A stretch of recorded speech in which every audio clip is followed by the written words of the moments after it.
Hello, welcome back. Today we are going to talk about all of the books that I read in February. February, I read a lot and some of it was really good and some of it really wasn't. I have a lot to talk about.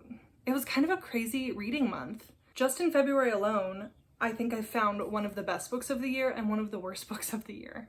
So total, I read 5 novels and I read 5 short stories. So total, I read 10 things, and I'm counting all those short stories because they're each their own thing on Goodreads. So I'm counting them towards my 2024 reading goals. But like I've already said, we were all over the board in February. I had a 1-star read, 2-star reads, 3-star reads, 4-star reads, and 5-star reads. So let's talk about it. Okay, as much as I hate to start this on a bad note, I'm gonna start with my 1-star book, and that was No One Can Know by Kate Alice Marshall. This didn't need to exist, honestly. Most books I can find like some sort of redeeming quality in it. This I really couldn't.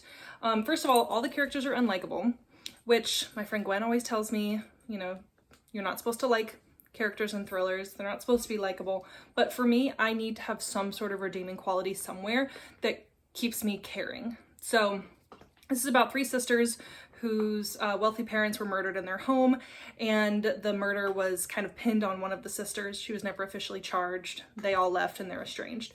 Now the middle sister has come back because she is kind of down and out. She kind of is looking for a place to live with her husband, so she decides to move back to the house where her parents died.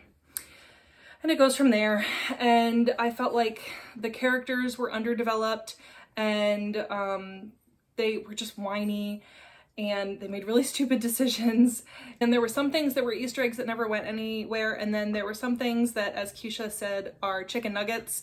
And then there was other things that was a whole freaking chicken and were just so obvious. I guessed who did it pretty quickly. Overall, I feel like I'm just getting sick of thrillers with a main female character who just lays down and plays dead for men, and you know, the evil man villain with the evil man monologue.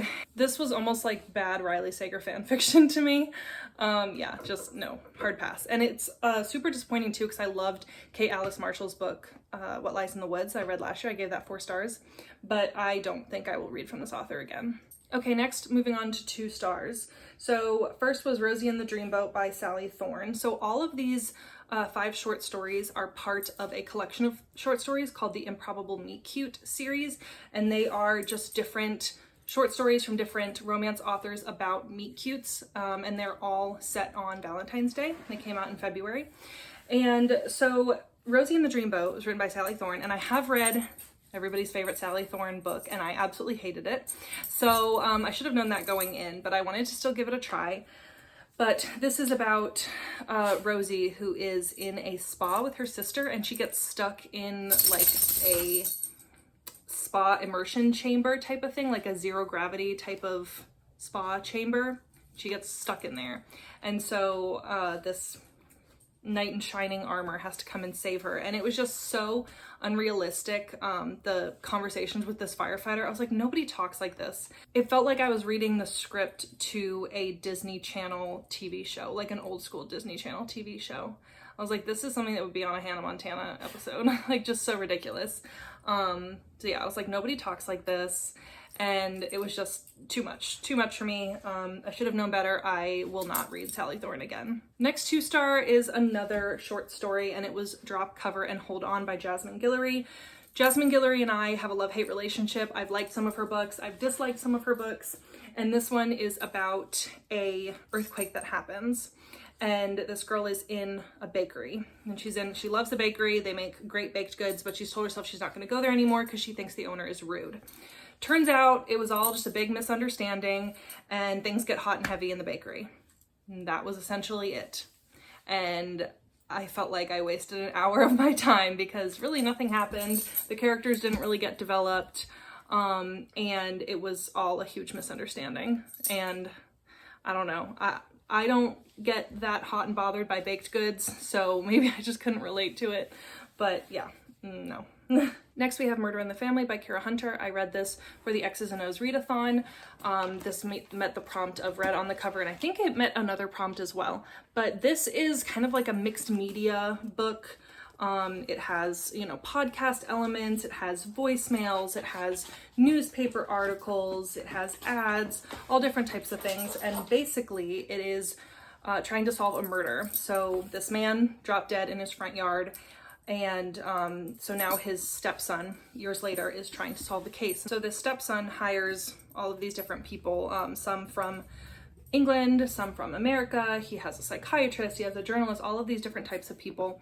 And they all basically sit down, and he's basically making a documentary trying to reopen this case.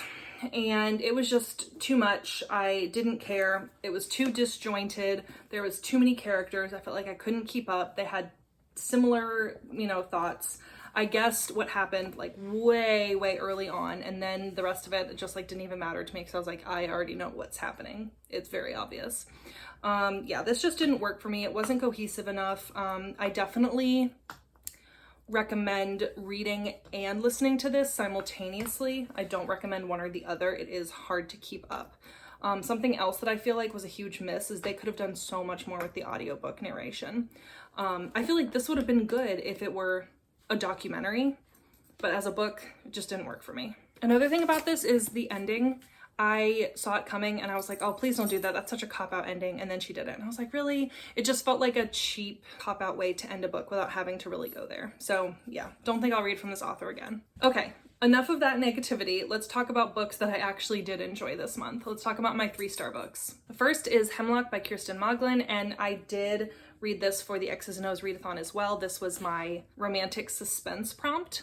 And I haven't read a whole lot of romantic suspense, but I enjoyed this. I definitely think it's good for somebody who likes thrillers but wants to maybe have a little bit of romance element to it, or vice versa if you're a romance reader and you want to have a little bit of thriller element. It was definitely more romance than thriller, and thriller is a loose term. It really is more mystery. But I didn't mind the mystery. I kind of liked it. It was kind of a haunted house type of vibe, and there's a little bit of a love triangle, and it was a pretty quick and easy read. It kept me interested. I wasn't bored at all, but it wasn't like the next, you know, literary masterpiece that you're gonna read. You know, Kirsten Moglen writes popcorn thrillers, and I would call this a popcorn romance, I guess.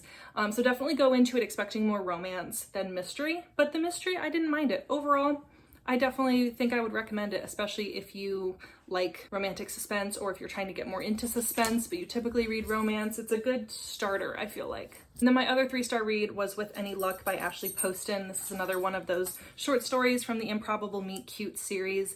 And this one I rated 3 stars, but now I'm having a hard time remembering it. Oh, I think this is the one where this girl is the best man in her friend's wedding, and it's the day of the wedding and she can't find him, and so she's trying to remember back to the like bachelor party from the night before, and she has this weird curse where if she kisses someone then they meet their like true love the next day or something. So kind of kitschy, but I didn't mind it. Obviously didn't leave much of a lasting impression on me, but yeah, I really can't remember much else about it. So I did rate one of these short stories from the Improbable Meet Cute series 4 stars, and that was Exception to the Rule by Christina Lauren. And this one was cute. It was mainly told in emails. It's a guy who accidentally emailed a girl in high school thinking that he was emailing the professor, and she was nice enough to reply and say, hey, just so you know, you sent it to the wrong person. Just want to let you know so you can make sure you email the right person. And it happened to be Valentine's Day, and they started, you know, just kind of talking back and forth. And then every year after that, for the next 10 years, they email each other only on Valentine's Day. So you kind of get to see their just one interaction a year through these emails, and kind of how they grow up, and they try to meet up at one point, but it never seems to work out. We also have a little bit of the story in real time. It's not entirely in emails, which I think I would have preferred it to be entirely in emails. I think that's why I gave it 4 stars instead of 5. It was so different and so refreshing that I almost wish like it was only emails, and I feel like the story could have been told in only emails, but they end up meeting and not even realize that they meet. And it was just really cute, and it just made me feel like warm and fuzzy. So yeah, that one I also read during X's and O's. And then my 4-star novel of the month was The Clinic by Kate Quinn, and this was the pick for the Sleep When I'm Dead book club hosted by my friend Jessie. She and her co-hosts read this book and discussed it, and I read it and tuned into the live show and commented as well. So I'll post that live show of them discussing it down below. But this is about a girl whose name already escapes me, Meg, and Meg's sister Haley went to rehab, and she finds out that her sister Haley died in rehab. So Meg decides to go undercover in the rehab facility to figure out what happened. And while I guessed kind of who done it, I didn't guess why and how. So I enjoyed the experience of learning about the characters, learning about just kind of the strange things that they do in rehab to help each other, kind of that found family aspect. Is a slow burn, but I felt like I kept wanting to read. There's just enough characters that you feel like you continue to find out things and get secrets, but you don't feel like it's character overload. And I appreciated that Kate Quinn kind of drew a lot of this story from her own experience in rehab. And it has a lot of good conversation about addiction. And so yeah, and that cover, I mean, come on. But I really appreciated this, and I think that I could see myself reading this again. All right, and then 5 stars. I finally have not 1, but 2 5 stars. First is The Worst Wingman Ever by Abby Jimenez. This is the last of these short stories from the Improbable Meet Cute series that I'm going to talk about. And this was just so good. I was smiling from ear to ear from the first sentence to the last sentence. Abby Jimenez just does that to me. This is about a woman who is assisting a loved one who is on hospice, and so she's going through a really hard time. And on Valentine's Day, she gets a kind of inappropriate note on her car. Come to find out, this guy put his brother's girlfriend's note on the wrong car. His brother said, hey, put this on my girlfriend's car, and he put it on the wrong car. And so they kind of write a couple of notes back and forth, but they just kind of start taking care of each other from a distance. The guy notices that she has a flat tire, and so writes her a note and, you know, brings things that she needs. And it's just so nice because it's a meet cute, but there's a lot of emotion attached to it, and how Abby Jimenez is able to put that much emotion in a short story like that is just mind-boggling to me. I felt like out of all of these short stories, this was the only one that I felt like was super realistic and I could actually see happening. I could actually see one of my friends saying, hey, this is what happened to me. So I really appreciate that. It's down to earth, it's realistic, it's like a warm hug. It was just so good. All right, and then my 5-star novel of the month was Magic Hour by Kristen Hanna. And hopefully I'm not spoiling a vlog. If I am spoiling my vlog, I'm sorry. If I'm not, oh well, you're hearing this again. But this is basically about a psychiatrist, and her sister is a detective, and her sister calls her and says, hey, I found this feral child in the woods. She is living with literal wolves. She can't feed herself, you know, normally. She just shovels food. She doesn't talk. She lives in trees, like literal feral child.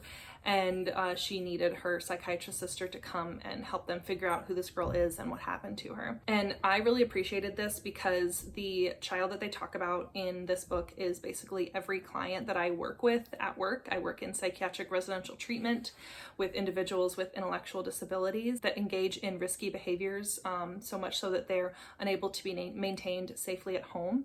And so they come to us for behavior modification and for safety. This was so on par with what it actually is like to work with a child with the amount of trauma that this child has. The only other person who has gotten even close to this is Lucinda Berry, and she is a child psychiatrist, and Kristen Hanna is not. So she must have done loads of research to be able to make it seem like this psychiatrist is coming from her brain, like this is her. It was so good. The actual plot itself kind of goes exactly how you'd expect it to, but I appreciated that about it. And it kind of has a little bit of everything. It has a little bit of romance, it has a little bit of mystery, it has found family, it has like sibling dynamics. So I felt like it offers a little bit to everybody. It kind of is a lot of different types of genres. I don't even know what genre I would even give this. It is set in like current day, so it's not historical, but it's set in the Pacific Northwest, but it does definitely give that Pacific Northwest atmosphere that I have just come to know and love. Even though I have only visited there a couple times, I always just really think it's a beautiful place whenever I'm there. And I feel like this book is so underrated. And so I definitely think that people should look into Kristen Hanna's backlist. I know that people are raving about The Women right now. I am going to read that. People rave about The Great Alone. I gave that 5 stars. Kristen Hanna has so many good books, but I definitely think that her backlist is underrated. Okay, that's all 10 things that I read in the month of February. It was a pretty good reading month, even though we had some serious misses too. Let me know down in the comments below if you've read any of these and what you thought of them. Please hit that subscribe button. It really helps out my channel, and I'll see you in my next one. Bye.